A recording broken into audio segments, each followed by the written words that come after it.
Dear students, welcome back. मैं आपका sir mister D Kumar फिर से पूर्व की भांति ही आप लोगों को क्लास 10th के एनसीईआरटी मैथ का 8वां अध्याय जो कि त्रिकोणमिति का है, तो उनसे एक्सरसाइज 8.1 के जो लास्ट क्वेश्चन है, क्वेश्चन नंबर 11, उनका सॉल्यूशन मैं आपको इस वीडियो में बताने जा रहा हूं। इससे पहले मैंने आप लोगों को क्वेश्चन नंबर 1 से लेकर क्वेश्चन नंबर 10 तक के जितने भी प्रश्न हैं उन सभी का सॉल्यूशन बता दिया है। उन सभी का लिंक इस वीडियो के डिस्क्रिप्शन बॉक्स में दे दिया गया है। तो यहाँ पे स्टूडेंट्स देख सकते हैं क्वेश्चन नंबर 11 जो है, बताइए कि निम्नलिखित कथन सत्य है या असत्य है, कारण सहित अपने उत्तर की पुष्टि कीजिए। मतलब यहाँ पे टोटल क्वेश्चन नंबर 11 में 5 क्वेश्चंस दिए गए हैं, जिसमें ये बताना है कि ये जो कथन है ये सत्य है या असत्य है। अगर सत्य है तो क्यों सत्य है, असत्य है तो क्यों असत्य है। मतलब कारण सहित हमें जो है इसके उत्तर की पुष्टि करना है। तो पहला क्वेश्चन आप देख सकते हैं कि 10a का मान सदैव 1 से कम होता है। ये कथन जो है, इसका उत्तर जो हो जाएगा आपका, कथन आपका असत्य हो जाएगा। कथन जो होगा असत्य होगा। क्यों असत्य होगा? तो आपको पता होना चाहिए कि 10a का जो फॉर्मूला होगा ये आपका लंब बट्टा आधार होगा। ये आप सभी को पता होगा।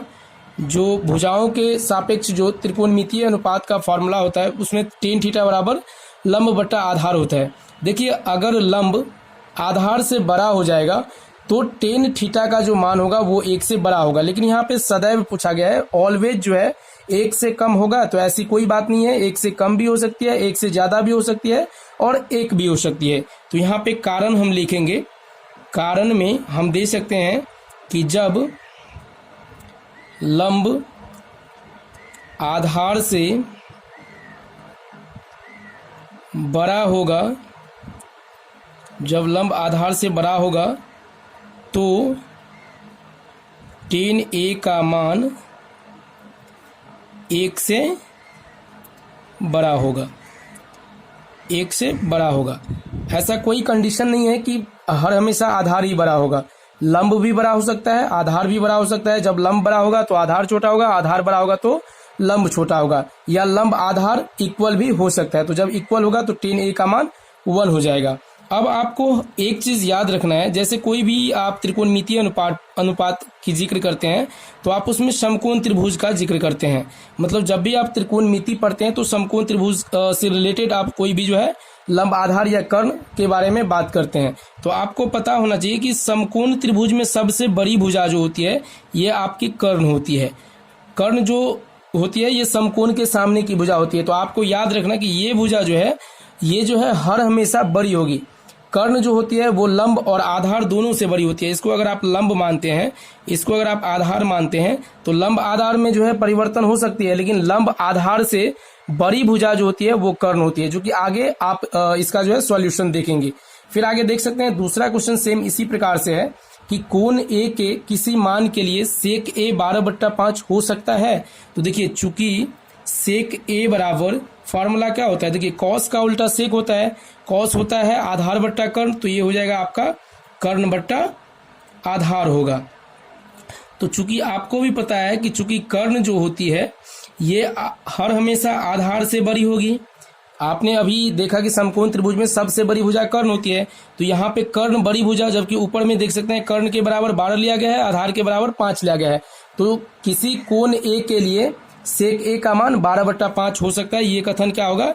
ये सत्य होगा। इसका जो उत्तर हो जाएगा, ये जो कथन होगा सत्य होगा, क्योंकि यहाँ पे दे सकते हैं क्योंकि कारण में, क्योंकि कर्ण आधार से बड़ी होती है, आधार से बड़ी होती है, तो इसीलिए सेक ए का जो मान होगा वो 12/5 हो सकता है। अब तीसरा क्वेश्चन देख सकते हैं आप कि कोण ए के कोण यहाँ पे देख सकते हैं कॉस ए, कोण ए के कॉस सेकेंड के लिए प्रयुक्त एक संक्षिप्त रूप है जी? नहीं। देखिए, कॉस सेकेंड के लिए जो प्रयुक्त संक्षिप्त शब्द होता है वो कॉसेक होता है, लेकिन कॉस ए जो है ये कोसाइन के लिए प्रयुक्त एक संक्षिप्त शब्द है।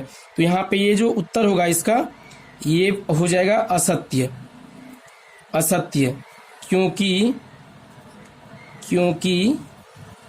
कॉस ए कोण ए के कोसाइन COSINE कोसाइन के लिए प्रयुक्त एक संक्षिप्त रूप है, एक संक्षिप्त रूप है, ये आप याद रखेंगे। कोसेकेंड का जो संक्षिप्त रूप होता है ये कॉसेक होता है, तो इस तरह से आप लोग याद रखेंगे। फिर चौथा क्वेश्चन देख सकते हैं कि कॉट और ए का गुणनफल होता है। जी नहीं, इसका भी आंसर जो हो जाएगा आपका असत्य हो जाएगा, क्योंकि आप जब इसका थ्योरी पढ़ेंगे, मैं आपको थ्योरी का वीडियो प्रोवाइड करवा दिया हूं, उसका भी लिंक इस वीडियो के डिस्क्रिप्शन में दे दिया गया है। तो यहाँ पे कॉट ए जो होगा, कॉट ए ये बराबर नहीं होगा कॉट गुने ए का। कोई भी त्रिकोणमितीय अनुपात जैसे साइन ए ही होता है, तो साइन ए को आप साइन गुने ए नहीं लिख सकते हैं।